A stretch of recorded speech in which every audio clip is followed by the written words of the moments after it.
Welcome to Shekhawati education, जहां पढ़ाई होगी आसान और दमदार। हमारा उद्देश्य है हर विद्यार्थी तक गुणवत्तापूर्ण शिक्षा पहुंचाना और आपके सपनों को नई उड़ान देना। अगर आप अपने भविष्य को बेहतर बनाना चाहते हैं तो अभी हमारे चैनल को सब्सक्राइब करें और बेल आइकन को दबाना ना भूलें। शेखावाटी एजुकेशन, सीखने का नया अंदाज, सफलता की नई शुरुआत। आज का सुविचार: शिक्षा वह दीपक है जो जीवन के हर अंधकार को ज्ञान, आत्मविश्वास और सफलता की रोशनी में बदल देता है। आइए दोस्तों, अभी शुरू करते हैं राजस्थान दैनिक समसामयिकी। पहला क्वेश्चन, उमंग 7 अभियान मतलब उमंग का 7वां चरण का जो अभियान चला है, इसको चलाने वाला कौन सा विभाग है राजस्थान का? तो राजस्थान पुलिस ने राजस्थान में उमंग का 7वां चरण चलाया है। और ये कब से कब तक है? 1 जून से 30 जून, यानी कि पूरे 30 दिन जून महीने में चलेगा। राजस्थान के पुलिस महानिदेशक कौन है? श्री राजीव कुमार शर्मा। इनका उद्देश्य, उमंग अभियान चलाने का राजस्थान पुलिस का उद्देश्य क्या है? बाल श्रम रोकना, कि जो बच्चे 14 साल या 14 साल से छोटे हैं उनको मजदूरी पर नहीं जाने देना। बाल बंधुआ मजदूरी, जो बंधी हुई मजदूरी है, उस पर न जाने देना। बच्चों की तस्करी पर रोक लगाना। पीड़ित बच्चों का पुनर्वास करना, मतलब जो पीड़ित बच्चे इन पर मिलेंगे, इन चीज़ों में, उनको पुनः अपने माँ बाप तक पहुँचाना। ये राज्यव्यापी विशेष अभियान है, मतलब पूरे राज्य में चलाया जाएगा। तो कौन सा अभियान है? उमंग का 7वां चरण है। कौन से विभाग द्वारा चलाया जा रहा है? राजस्थान पुलिस विभाग द्वारा। और जून महीने में चलेगा, 1 जून से 30 जून तक। दिशा निर्देश, इसके दिशा निर्देश किसने दिए हैं? एडीजी। और एडीजी अभी कौन है राजस्थान का? हवा सिंह घुमरिया। जिला नोडल पर अधिकारी कौन रहेगा इसका? एएसपी स्तर का अधिकारी। बच्चों को प्रस्तुत, मतलब जो बच्चे बंधुआ मजदूरी में, बाल श्रम में, इनमें लिप्त मिलेंगे, उनको सौंपा किसको जाएगा? चाइल्ड वेलफेयर कमेटी के समक्ष सौंपा जाएगा। और इसकी नीति क्या है? क्या नीति अपनाएगी राजस्थान पुलिस? कि बच्चों के शोषण पर जीरो टॉलरेंस। तो इसमें खास बातें ध्यान रखने वाली कौन सी हैं? कि ये उमंग का कौन सा चरण है? 7वां चरण है। किस विभाग द्वारा चलाया जा रहा है? राजस्थान पुलिस द्वारा चलाया जा रहा है। कब से कब तक है? 1 जून से 30 जून तक चलाया जा रहा है। अब इस पर क्वेश्चन, राजस्थान पुलिस का उमंग 7 अभियान के बारे में असत्य कथन है। यह अभियान बाल श्रम और बाल तस्करी से संबंधित है। बिल्कुल सही है। 1 जून से 30 जून 2026 तक चलेगा। बिल्कुल सही है। यह अभियान डीजीपी राजीव कुमार शर्मा के निर्देश पर चलाया जा रहा है। बिल्कुल। अभियान में जिला स्तर पर नोडल अधिकारी एएसपी स्तर का होगा। थानेवार रेस्क्यू टीम में एक एसआई या एएसआई सहित 4 पुलिसकर्मी होंगे, कि मतलब हर थाने पर रेस्क्यू टीम बनाई जाएगी, उसमें या तो एसआई या एएसआई सहित 4 पुलिसकर्मी होंगे। तो इस प्रकार इसके सभी कथन सत्य हैं।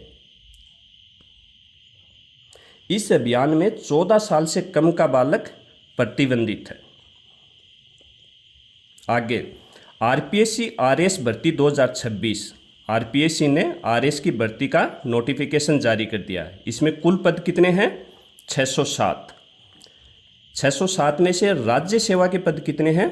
192। और अधीनस्थ सेवा के पद 415। टोटल वैकेंसी कितनी हो गई? 607। आवेदन तिथि कब से शुरू है? 4 जून से। और लास्ट डेट क्या है? 3 जुलाई। यानी कि 4 जून से फॉर्म भरने शुरू हो जाएंगे और अंतिम तिथि है 3 जुलाई। प्रारंभिक परीक्षा 29 नवंबर। ये बहुत ही अच्छी बात है कि विज्ञप्ति जारी होने के साथ ही आरएस प्री एग्जाम की डेट भी घोषित कर दी, 29 नवंबर 2026। प्रारंभिक परीक्षा में वस्तुनिष्ठ क्वेश्चन आएंगे, 50 क्वेश्चन 200 नंबर के, और मुख्य परीक्षा में वर्णनात्मक विवरण लिखना हो। तो ये राजस्थान के स्टूडेंटों के लिए एक बहुत ही खुशी की बात है कि एक नई विज्ञप्ति जारी हुई है। क्वेश्चन, राजस्थान में विशेष अभियान उमंग 7 किससे संबंधित है? जो राजस्थान पुलिस ने राजस्थान में एक विशेष अभियान चलाया है उमंग 7, ये किससे संबंधित है? बाल श्रम, बाल बंधुआ, मजदूरी एवं बाल तस्करी, ये इसका सही उत्तर होगा। प्रधानमंत्री फसल बीमा योजना, जो फसल पर बीमा दिया जाता है, उसमें सरलीकरण किया गया है। अभी क्या सरलीकरण किया गया है? इसमें अदालती प्रक्रियाओं से राहत दी गई है। इसमें दिवंगत बीमित किसानों के उत्तराधिकारियों को अब बीमा क्लेम के लिए जटिल अदालती प्रक्रियाओं और उत्तराधिकार प्रमाण पत्र की आवश्यकता नहीं होगी। अगर जिस भी किसान ने बीमा करवा रखा है और वो दिवंगत हो गया है, तो उसमें अभी सरलीकरण किया गया है।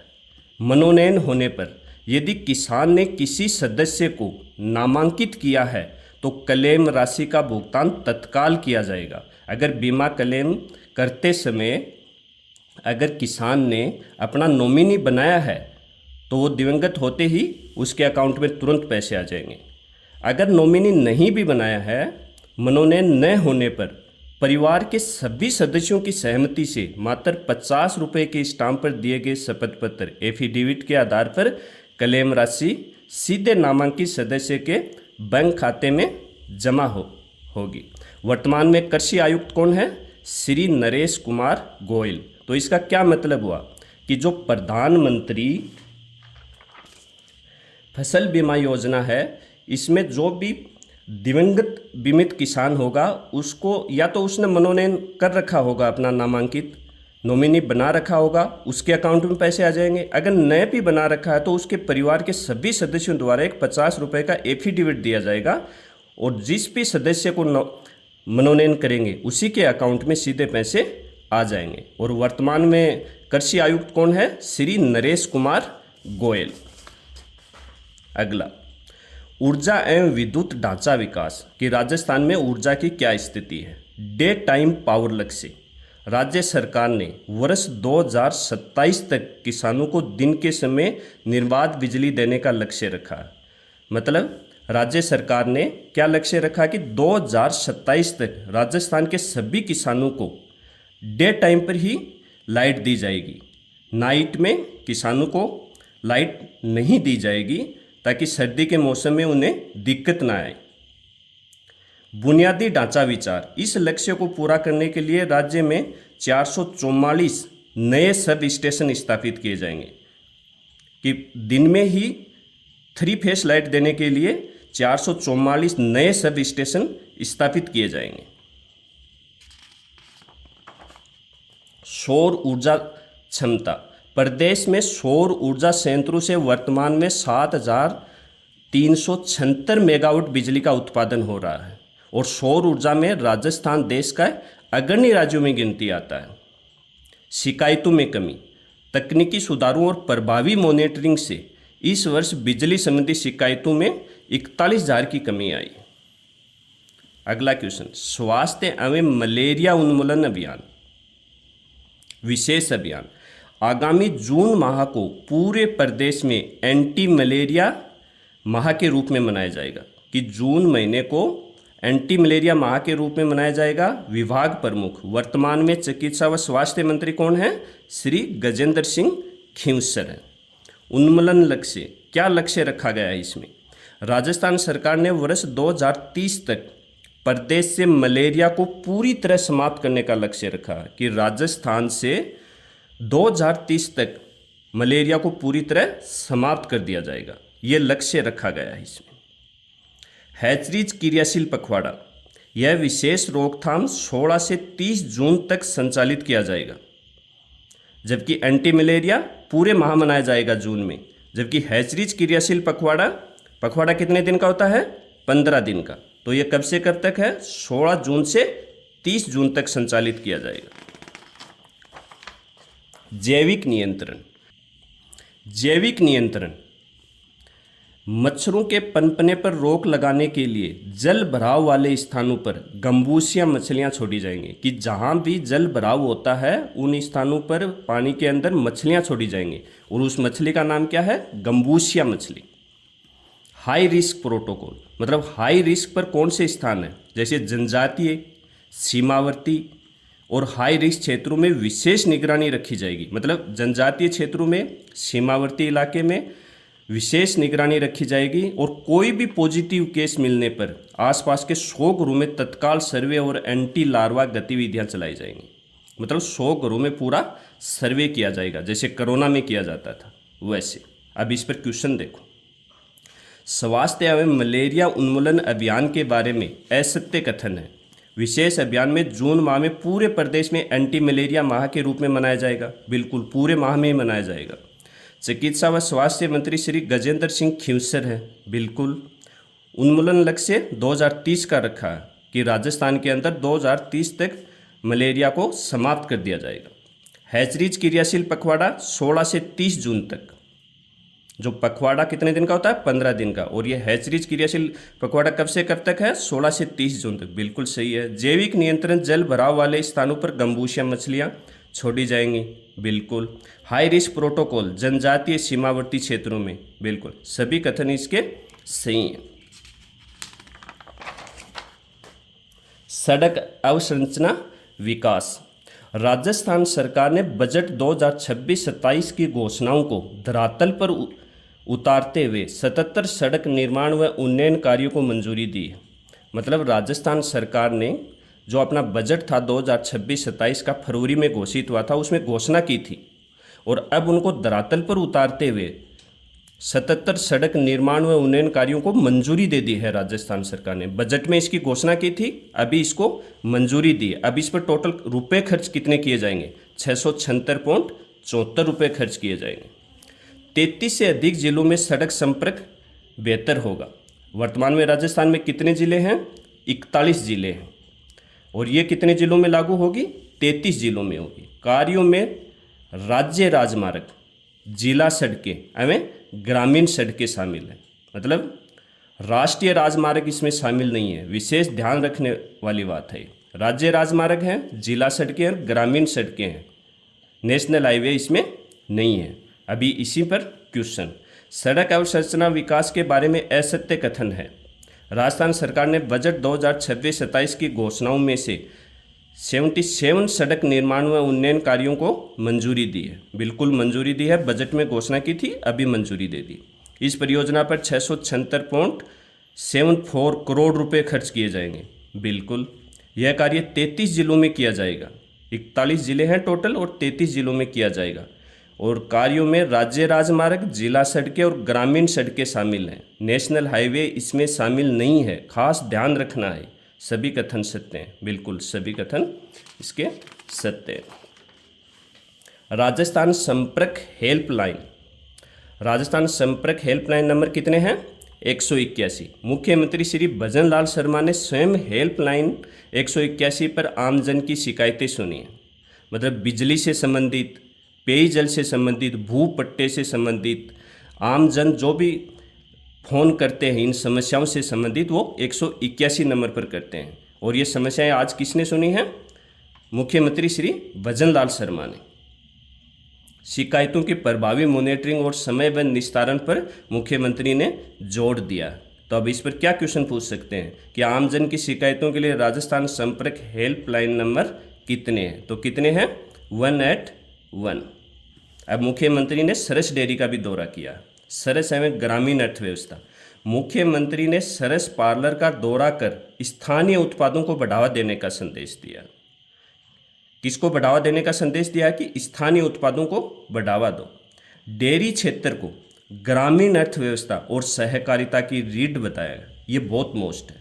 मुख्यमंत्री ने डेयरी क्षेत्र को किसकी रीढ़ की हड्डी बताया है? ग्रामीण अर्थव्यवस्था की और सहकारिता की। डेयरी गतिविधियां ग्रामीण परिवारों आय बढ़ाने में महत्वपूर्ण भूमिका निभाती है। बिल्कुल ग्रामीण परिवारों की आय बढ़ाने में डेयरी का महत्वपूर्ण योगदान है, क्योंकि गांव के लोग ज़्यादातर पशुपालन करते हैं, खेती करते हैं। Saras brand. Rajasthan cooperative dairy federation के तहत संचालित होता है। मतलब सरस को कौन चला रहा है, किसके अंडर कार्य करती है? Rajasthan cooperative dairy federation. ये दो चीज़ें इसमें बहुत मेस्ट है। एक तो डेयरी क्षेत्र को ग्रामीण अर्थव्यवस्था की रीढ़ की हड्डी बताया है, और एक सरस ब्रांड को कौन चला रहा है? Rajasthan cooperative dairy federation. अब इस पर क्वेश्चन देखो, निम्न कथनों पर विचार करें। मुख्यमंत्री ने सरस पार्लर का दौरा कर स्थानीय उत्पादों को बढ़ावा दिया है। बिल्कुल। डेयरी क्षेत्रों को ग्रामीण अर्थव्यवस्था और सहकारिता की रीढ़ बताया है। ये बहुत मोस्ट है। डेयरी गतिविधियां ग्रामीण परिवारों की आय बढ़ाने में महत्वपूर्ण भूमिका निभाती है। बिल्कुल सही है। Saras brand Rajasthan cooperative dairy federation RCDF के तहत संचालित होता है। बिल्कुल, सरस ब्रांड को कौन संचालित करता है? Rajasthan cooperative dairy federation. तो सभी कथन इसके क्या हैं? सत्य हैं। अब खेल संबंधित क्वेश्चन देखो। जयपुर की दिवांशी जैन कहाँ की रहने वाली है? जयपुर की। जयपुर की दिवांशी जैन ने चीन में आयोजन कहाँ हो रहा है? चीन में 33वीं Li Ning Asian junior squash championship में गर्ल्स अंडर 13 वर्ग में कांस्य पदक जीता है। रहने वाली कहाँ की है? जयपुर की। नाम क्या है? दिवांशी जैन। और आयोजन कहाँ हो रहा है? चीन में 33वीं Li Ning Asian junior squash championship में। और किस वर्ग में भाग लिया इसने? गर्ल्स अंडर 13 वर्ग में। और कौन सा पदक जीता है? कांस्य पदक। आजकल एग्जाम में क्या है एग्जामिनर कि इसने किससे हारकर कांस्य पदक जीता है, ऐसे क्वेश्चन भी पूछ लेते हैं। जयपुर के धैर्य गोगे क्वार्टर फाइनल में हारकर 5वें स्थान पर रहे। मतलब ये भी जयपुर का था, लेकिन ये हारकर कौन से स्थान पर रहा है? 5वें स्थान पर रहा। और ये भारतीय टीम जो गई थी उसकी कोच कौन थी? सुरभि मिश्रा। स्क्वैश टीम गई थी, उसकी कोच कौन थी? सुरभि मिश्रा। दिवांशी सेमीफाइनल में जापान की रियो योशिनो से 3-2 से पराजित हुई थी। अब ये क्वेश्चन बहुत मोस्ट है कि दिवांशी जैन सेमीफाइनल में किससे पराजित हुई है और कितने पॉइंटों से पराजित हुई है? तो दिवांशी जैन सेमीफाइनल में जापान की रियो योशिनो से 3-2 से पराजित हुई है। इस चैंपियन में भारतीय टीम ने 1 स्वर्ण, 3 रजत और 4 कांस्य सहित कुल कितने पदक जीते हैं? 8। भारतीय टीम ने कितने पदक जीते? 1 गोल्ड, 3 रजत और 4 कांस्य। अब इस पर क्वेश्चन देखो, किस प्रकार का क्वेश्चन एग्जामिनर पूछ सकता है। एशियन जूनियर स्क्वैश चैंपियनशिप के संबंध में निम्नलिखित कथनों पर विचार करें। जयपुर की दिवांशी जैन ने 33वीं Li Ning Asian junior squash championship में कांस्य पदक जीता है। बिल्कुल, कांस्य पदक जीता है इसने। जयपुर की रहने वाली है, दिवांशी जैन है। दिवांशी सेमीफाइनल में जापान की रियो योशिनो से 3-2 से पराजित हुई थी। बिल्कुल, 3-2 से ये पराजित हो गई। प्रतियोगिता का आयोजन चीन में हुआ है। बिल्कुल। भारतीय टीम ने 1 गोल्ड मेडल, 3 रजत और 4 कांस्य सहित कुल 8 पदक जीते। बिल्कुल, ये भी सही है। भारतीय दल की कोच सुरभि मिश्रा थी। बिल्कुल। जयपुर के धैर्य गोगे क्वार्टर फाइनल में हारकर 5वें स्थान पर रहा। इसमें खास ध्यान रखना कि दिवांशी जैन है कहाँ की? जयपुर की रहने वाली है। और ये किससे हारती है? जापान की रियो योशिनो से 3-2 से पराजित होती है, फिर कांस्य पदक जीतती है। आयोजन कहाँ हो रहा है? चीन में। भारत कितने मेडल लाता है? टोटल 8, जिसमें से गोल्ड कितना है? सिर्फ 1। तो इसके सभी कथन क्या हैं? सत्य हैं। अब ये गोल्ड मेडल लाया कौन है? आर्यवीर दीवान, बॉयज अंडर 19 में लाया।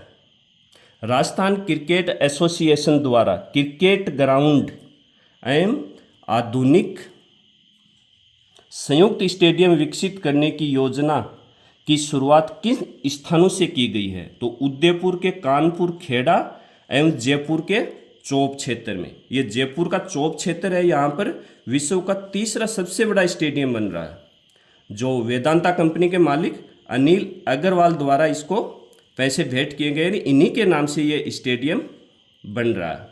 तो आज के क्वेश्चन यहीं समाप्त होते हैं। मिलते हैं कल। Good bye.